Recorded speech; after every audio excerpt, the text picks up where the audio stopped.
Hello what's up guys and welcome to the channel learn and excel. तो आज के इस वीडियो में हम फिर से income determination and multiplier chapter को ही कंटिन्यू करने वाला है। तो प्रीवियस वीडियो में जो है हमने इस चैप्टर का सेकंड पार्ट जो है ऑलरेडी स्टार्ट कर दिया था, that was the part of the investment multiplier. पिछले वीडियो में जो है हमने इन्वेस्टमेंट मल्टीप्लायर को जो बहुत ही अच्छे से जो है समझ लिया था उसका कंसेप्ट, फिर जो है हमने उसका डेफिनेशन और फॉर्मूला भी जो है अच्छे से डिस्कस कर लिया था। Then we had also discuss about the relation between MPC and multiplier. इसी पार्ट पर जो है हमने पिछले वीडियो को कंक्लूड किया था। अगर जो है आपने वो वाला वीडियो नहीं देखा है, ऊपर आई बटन पे जो है एज यूजुअल उस वीडियो का लिंक आपको मिल जाएगा, डरिए मत, आप जो है वहाँ से जाके वो वीडियो इजीली देख सकते हैं। और अगर जो है आपने उस वीडियो के पिछले वीडियोस को भी अगर जो है मिस कर दिया है, वो भी जो है आप जाके देख सकते हैं प्लेलिस्ट में, उसका लिंक भी ऊपर आई बटन में मिल जाएगा। वहाँ पे जो है आपको सभी वीडियो सीरियल वाइज ऑर्डर में अरेंज्ड मिल जाएंगे। तो चलिए फिर जल्दी से और देरी नहीं करते हैं, आज के इस वीडियो के साथ हम स्टार्ट कर लेते हैं जल्दी से। Let's begin.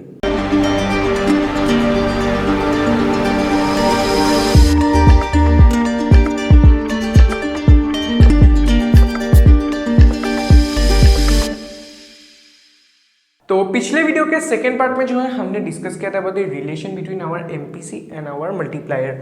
तो वो वाला जो रिलेशन था, हमने जो एक थियोरेटिकल कंसेप्ट के थ्रू जो है एक थियोरेटिकल रिलेशन जो है हमने वहाँ पे डिस्कस और कंक्लूड किया था। और हमने जो है एक कंक्लूजन वहाँ पे ये दिया था that there is a direct और a positive relation between our MPC and multiplier. यानी कि अगर अपना एमपीसी यहाँ पे इंक्रीज होता है, अपना मल्टीप्लायर भी क्या होगा, इंक्रीज होगा। ऑन द अदर हैंड अगर जो है अपना एमपीसी यहाँ पे फॉल होता है, अपना मल्टीप्लायर भी क्या होगा, फॉल होगा। ये कंक्लूजन जो है हमने पिछले वीडियो के एंडिंग में जो है क्या किया था, डिराइव कर दिया था।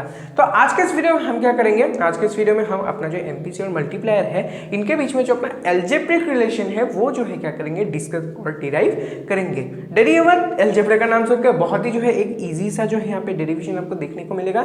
जस्ट जो है आप 2-3 अगर स्टेप्स देख ले, समझ ले इस चीज को अच्छे से, आप जो है इजीली ये चीज एग्जाम में कर पाएंगे। तो चलिए फिर जल्दी से देख लेते हैं क्या डेरिवेशन हमें करना है। तो सबसे पहले वही हम जो है अपने बेसिक फॉर्मूला के साथ ही स्टार्ट करेंगे, that is y equal to C plus S, यानी income is equal to consumption plus savings. ये जो है अपना बेसिक सा फॉर्मूला है, हम जो है कई बार इस चीज़ को डिस्कस ऑलरेडी हमने कर लिया था। तो यहाँ पे एक इंपॉर्टेंट बात कि यहाँ पे जो हम इनकम जो है y से डिनोट करेंगे और जो है इन्वेस्टमेंट को I से डिनोट करेंगे। ये चीज़ जो है बहुत ही इंपॉर्टेंट है। हम जो यूजुअली I लिखते हैं फॉर इनकम, लेकिन यहाँ पे इनकम को हम यहाँ पे y लिखेंगे और I को लिखेंगे as investment. Investment will be written as I and income will be written as y। ये चीज़ जो है बहुत ही इंपॉर्टेंट है। तो ये जो है हमें ऑलरेडी पता है, ये एक्सप्रेशन जो है हमें ऑलरेडी जो है दिया गया था पहले ही, जो कि है income is equal to consumption plus savings. तो अभी जो है पिछले 2-3 वीडियोस में जो है मैंने आपको डिस्कस किया था अबाउट द इक्विलिब्रियम। हमने जो इक्विलिब्रियम का पार्ट ऑलरेडी डिस्कस किया था। हमने जो है इक्विलिब्रियम जो है डिराइव किया था विद 2 अप्रोचेस, ADAS अप्रोच और जो है सेविंग्स एंड इन्वेस्टमेंट अप्रोच। तो सेकंड अप्रोच में, that is the savings and investment approach, हमने जो है एक कंक्लूजन डिराइव किया था that we arrive at a point of equilibrium at a phase where our savings is equal to our investment. यानी कि इक्विलिब्रियम कंडीशन में जो है अपना सेविंग्स और इन्वेस्टमेंट क्या होता है, एकदम ही इक्वल होता है। तो उसी कंसेप्ट के बेसिस पर at equilibrium we know that savings is equal to our investment। Equilibrium condition में ये हमें पता है। इससे हम क्या करेंगे, इस इक्वेशन में अपना जो ये सेविंग्स है इसको हम सब्स्टिट्यूट करेंगे with our investment, because we know that savings is equal to our investment at our equilibrium point. Equilibrium में है तो इसको हम I के साथ क्या करेंगे, रिप्लेस करेंगे। तो फिर हमें कुछ ऐसा देखने को मिलेगा। हो गया। अभी क्या करेंगे, हम जो है LHS और RHS यानी लेफ्ट हैंड साइड और राइट हैंड साइड दोनों में जो है डेल्टा यहाँ पे पुट कर देंगे, यानी विच डिनोट्स चेंज। तो यहाँ पे हम ये लिख देंगे change in y equal to change in C upon change in I। हो गया, वेल डन। ये चीज़ जो है हमें यहाँ पे बहुत ही अच्छे से यहाँ पे मिल चुका है। अभी हम क्या करेंगे, यहाँ पे हम क्या करेंगे, नीचे अभी पुट करेंगे अपना इनकम, यानी कि हम जो है LHS और RHS को डिवाइड करेंगे with our income, that is Y. Income नहीं, चेंज इन इनकम, ये बहुत इंपॉर्टेंट है। We will divide LHS and RHS by, यहाँ पे लिख देता हूँ छोटा करके, divide both side by change in income यानी डेल्टा वाई। जल्दी से इस चीज़ को कर लेते हैं, देखते हैं हमें क्या मिलता है। डेल्टा वाई इस साइड में 1 हो जाएगा, C बाई वाई बहुत इंपॉर्टेंट है, इसका वैल्यू क्या होगा, yes C by Y is equal to our MPC, yes change in consumption upon change in income equal to our MPC। फिर यहाँ पे क्या आएगा, change in investment upon change in income. इसका वैल्यू क्या होगा, व्हाट विल बी दिस। तो पिछले वीडियो में याद कीजिए, मैंने जो है आपको मल्टीप्लायर का यहाँ पे वैल्यू दिया था। यस, मैंने आपको मल्टीप्लायर का जो है फॉर्मूला दिया था। फॉर्मूला क्या था, change in income upon change in investment. लेकिन यहाँ पे जो है अपना ये चीज उल्टा दिया गया है, that is change in investment upon change in income. इसका मतलब क्या है, यहाँ पे हम क्या लिख सकते हैं, we can also write this expression as 1 equal to MPC plus 1/k। फिर ऑब्वियसली अगर जो है हम y by change in y upon change in i को इक्वल टू k पकड़े, अगर जो है हम इस चीज़ को फ्लिप कर दें, कुछ ऐसा होगा, मैं शॉर्ट फॉर्म में इस चीज़ को कर देता हूँ, k is equal to change in y upon change in i। तो देखिए अगर जो हम यहाँ से जो है क्रॉस मल्टीप्लाई करें, इसको ऊपर लेके जाए चेंज इन i को और y को नीचे लेके जाए, तो k यहाँ पे नीचे आ जाएगा which will be equal to 1/k। तो 1/k will be equal to change in i upon change in y, तो जो कि अपने पास अवेलेबल है, इसीलिए हमने यहाँ पे 1/k बहुत ही अच्छे से लिख दिया है। अभी इस चीज़ को अगर हम थोड़ा सा यहाँ पे सिंप्लीफाई करें तो क्या होगा, k इस साइड में आ जाएगा, फिर हम जो है यहाँ पे MPC को इस साइड में लेके आ जाता है, बहुत ही जो है सिंपल हो जाएगा तभी। तो यहाँ पे क्या होगा, 1/k will be equal to 1 minus MPC। Yes, मैंने इस चीज़ को फ्लिप करके लिख दिया है, मैंने जो है 1/k को जो है इस साइड में लिख दिया है, और जो है MPC को अगर इस साइड में लिखेगा 1 माइनस MPC होगा। तो मैंने इस चीज़ को जो है k को इस साइड में रखा है, क्योंकि हम जो यहाँ पे मल्टीप्लाई को क्या करेंगे, डिराइव करेंगे, we will be deriving multiplier है, इसलिए k जो है इस साइड में रहेगा, 1 माइनस MPC इस साइड में रहा है। तो अभी क्योंकि हमें k निकालना है, तो इस फॉर्म में तो नहीं रख सकते, 1/k के फॉर्म में नहीं रख सकते, हमें जो है k के साथ जो है यानी मल्टीप्लायर के साथ जो है यहाँ पे रिलेशन चाहिए, इसलिए क्या करेंगे, k को फिर से हम यहाँ से क्रॉस मल्टीप्लाई करेंगे, k को इस साइड में लेके जाएंगे, 1 माइनस MPC को इस साइड में लेके जाएंगे। तो फाइनली अपने पास अपना वैल्यू क्या रहेगा, it will be equal to k will be equal to 1/1 minus MPC।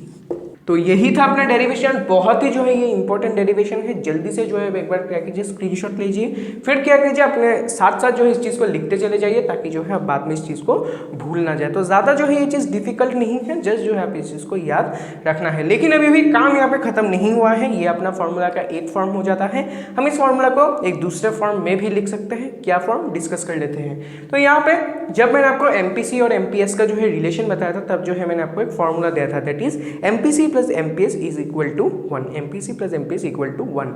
अभी जो है यहाँ से जो है हम क्या कर सकते हैं, अपने MPS का वैल्यू जो है क्या कर सकते हैं, डिराइव कर सकते हैं। We can derive the value of MPS from here, that is MPS will be equal to 1 minus MPC। ठीक है, अगर जो है हम यहाँ पे राइट हैंड साइड में लेके आ जाए अपने MPC को, तब जो है हमें क्या मिलेगा, MPS will be equal to 1 minus MPC।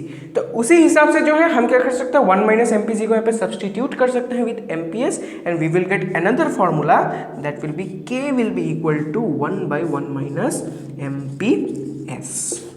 ये हो गया अपना दूसरा फॉर्मूला। पहला फॉर्मूला है k is equal to 1/1 minus MPC। अगर हम 1 माइनस MPC को सब्सटीट्यूट करें विद MPS, तो हम यहाँ पे MPS को डायरेक्टली पुट कर सकते हैं, which will be equal to k is equal to 1/1 minus MPS। बहुत ही जो है ये इंपॉर्टेंट सा फॉर्मूला है। इससे जो है हमें एक और कंसेप्ट यहाँ पे डिराइव हो जाता है बहुत इजीली, कि अपना जो मल्टीप्लायर है वो क्या है, इन्वर्सली प्रोपोर्शनल है अपने MPS के साथ। इन्वर्सली प्रोपोर्शनल का मतलब क्या है, यानी कि इनमें जो है एक इन्वर्स रिलेशनशिप है। इन्वर्स रिलेशनशिप का मतलब अगर जो है अपना MPS यहाँ पे बढ़ेगा, अपना जो है मल्टीप्लायर यहाँ पे कमेगा। यस, देयर इज मतलब उनके बीच में जो है एक इन्वर्स रिलेशन है। ऑन द अदर हैंड अगर जो है अपना MPS यहाँ पे फॉल होगा, अपना मल्टीप्लायर क्या होगा, वो यहाँ पे इंक्रीज हो जाएगा। क्यों होगा, लॉजिकली क्यों होता है ऐसा, ऐसा इसीलिए होता है क्योंकि देखिए MPS का मतलब क्या है, what proportion for incremented income is been saved. तो अगर जो है ज्यादा प्रोपोर्शन यहाँ पे सेव हो जाता है, what does it mean, high MPS में क्या होगा, ज्यादा प्रोपोर्शन सेव हो जाएगा। इसका मतलब क्या है, इंजेक्शन यहाँ पे कम होगा इकोनॉमी में, उससे क्या होगा, मल्टीप्लायर का वैल्यू भी कम आ जाएगा। इसीलिए with higher MPS multiplier remains low. लेकिन जो है अगर MPS यहाँ पे कम हुआ, इसका मतलब क्या है, lesser proportion of the income is been saved. उसका मतलब क्या है, ज्यादा जो है यहाँ पे इंजेक्ट हो रहा है इकोनॉमी में अपना जो इनकम है, अपना जो मनी है, उससे क्या होगा, जो अपना फाइनल मल्टीप्लायर का वैल्यू आएगा वो भी क्या होगा, यहाँ पे ज्यादा होगा। And thus with low MPS और मल्टीप्लायर रिमेन्स हाई। इसीलिए हम बोल सकते हैं that there is a inverse relation between our multiplier and MPS। इस एक्सप्रेशन से जो है आप इस चीज को क्लियर कर सकते हैं। तो हो गया, ये हो गया अपना एक डेरिवेशन जो कि है ये वाला। तो ये डेरिवेशन तो हो गया जहाँ पे जो हमने मल्टीप्लायर और MPC और MPS के साथ जो हमने एल्जेब्रिक रिलेशन और फॉर्मूला पे एस्टेब्लिश कर दिया। अभी बढ़ते हैं अपने नेक्स्ट पार्ट की तरफ, जहाँ पे जो हम डिस्कस करेंगे about the maximum and the minimum possible values of our multiplier. यानी कि अपना जो मल्टीप्लायर है वो मैक्सिमम कौन सा वैल्यू ले सकता है और मिनिमम जो है वो कौन सा वैल्यू यहाँ पे ले सकता है, वो चीज़ जो है हम यहाँ पे अभी डिस्कस करेंगे। तो इस पार्ट का जो है जल्दी से एक बार स्क्रीनशॉट ले लीजिए, लिख लीजिए, हम बढ़ते हैं अपने नेक्स्ट पार्ट की तरफ। तो अभी जो है देख लेते हैं कि अपना जो मल्टीप्लायर है इसका मैक्सिमम और मिनिमम पॉसिबल वैल्यूज क्या हो सकता है। तो सबसे पहले वही लिख लेते हैं यहाँ पे, अपना ये होगा अपना मैक्सिमम वैल्यू, ये वाला होगा अपना मिनिमम वैल्यू। तो इसको निकालने के लिए हम जो है वही फॉर्मूला यूज़ करेंगे जो कि अभी मैंने आपको डिराइव करवाया था, दैट इज 1/1 माइनस एमपीसी। ये जो है अपने मल्टीप्लायर का यहाँ पे वैल्यू बन जाता है। तो अभी जो है मैक्सिमम और मिनिमम वैल्यूज निकालने के लिए हम जो है क्या यूज़ करेंगे, अपना एमपीसी को यहाँ पे यूज़ करेंगे। क्यों? क्योंकि इस एक्सप्रेशन में जो है एक ही यूजेबल चीज़ है, वो है अपना यहाँ पे एमपीसी। तो आपका जो निकालने का जो प्रोसीजर है मैक्सिमम और मिनिमम वैल्यू, वो जो है हाईली डिपेंड करेगा, यहाँ पे इन्फ्लुएंस होगा अपने एमपीसी के मैक्सिमम और मिनिमम वैल्यू से। यस, क्योंकि अपना मल्टीप्लायर जो है एमपीसी के साथ रिलेटेड है, इसीलिए जो है इसका मैक्सिमम और मिनिमम वैल्यू भी जो है क्या होगा, अपने एमपीसी के साथ ही क्या होगा, रिलेटेड होगा। इसीलिए अपना जो एमपीसी का यहाँ पे सबसे पहले अगर हम मैक्सिमम वैल्यू पे पुट करें, हमें जो है यहाँ पे मिल जाएगा इसका अपना मल्टीप्लायर का मैक्सिमम वैल्यू। तो सबसे पहले एमपीसी, इसका जो है मैक्सिमम वैल्यू क्या हो सकता है भाई, what may be the maximum value of our MPC, वो होगा 1। क्यों होगा 1? क्योंकि जो है एक मैक्सिमम एक्सट्रीम कंडीशन में हम क्या कर सकते हैं, अपने इंक्रीमेंटल इनकम को फुल्ली कंज्यूम कर सकते हैं। ग्रेटर देन 1 बिल्कुल नहीं हो सकता, सिर्फ जो है ये इक्वल टू 1 हो सकता है। तो इसीलिए यहाँ पे इक्वल टू 1 पुट करते हैं, एमपीसी का मैक्सिमम वैल्यू, उससे हमें मल्टीप्लायर का मैक्सिमम वैल्यू मिल जाएगा। तो 1 पुट करते हैं, क्या होगा 1/1 माइनस 1, नीचे 0 हो जाएगा, तो 1/0। 1/0 का कोई वैल्यू नहीं होता है, ये जो है अनडिफाइंड होता है, इसलिए जो है हम क्या पुट करेंगे यहाँ पे इक्वल टू इन्फिनिटी। तो यानी कि अपना जो मल्टीप्लायर है इसका मैक्सिमम वैल्यू हो सकता है अपना यहाँ पे इन्फिनिटी। तो डन। अभी मिनिमम वैल्यू की तरफ बढ़ जाते हैं, क्या हो सकता है अपना मिनिमम वैल्यू। मिनिमम वैल्यू क्या पे पुट करते हैं जल्दी से, वही सेम फॉर्मूला पे यूज करेंगे। एमपीसी का मिनिमम वैल्यू क्या हो सकता है, 0 हो सकता है। Yes, it can be 0। Put कर लेते हैं 1/1 माइनस 0, ये वाला इक्वल टू क्या आएगा, 1 आएगा। देखिए, this is the required answer, the maximum value of the multiplier can be equal to infinity and the minimum value can be equal to 1 here. तो यही था आज के लिए। हमने जो है क्या किया, सबसे पहले अलजेब्रिक डेरिवेशन के रिलेशन हमने डिराइव करते बिटवीन एमपीसी एंड मल्टीप्लायर, फिर जो हमने इसका मैक्सिमम मिनिमम वैल्यू डिस्कस कर लिया। तो आज के लिए फिर इतना ही था, जल्दी से स्क्रीनशॉट ले लीजिए, लिख लीजिए इस चीज को। तो फिर आज के लिए मैं फिर इतना ही रखता हूँ। वीडियो पसंद आए तो लाइक करना, शेयर करना, चैनल को सब्सक्राइब करना मत भूलना, बहुत इंपॉर्टेंट है, चैनल को सब्सक्राइब करके ही जाना। और अगर कोई भी डाउट रहा रिगार्डिंग दिस डेरिवेशन और this maximum and minimum value, you can connect me privately through my Instagram, the handle is given in the description. अगर जो है आप मुझे प्राइवेटली कोई सवाल पूछना चाहते हैं, आप जो है वहाँ से मुझे पूछ सकते हैं, और जो है आप नीचे कमेंट भी कर देना, मैं जो है आपको वहाँ पे भी जो है रिप्लाई दे दूंगा। तो चलिए फिर मिलता हूँ मैं फिर आपसे अगले वीडियो में। आज के लिए फिर इतना ही रहा। See you until next time, till then stay safe and stay healthy. Thank you and good bye.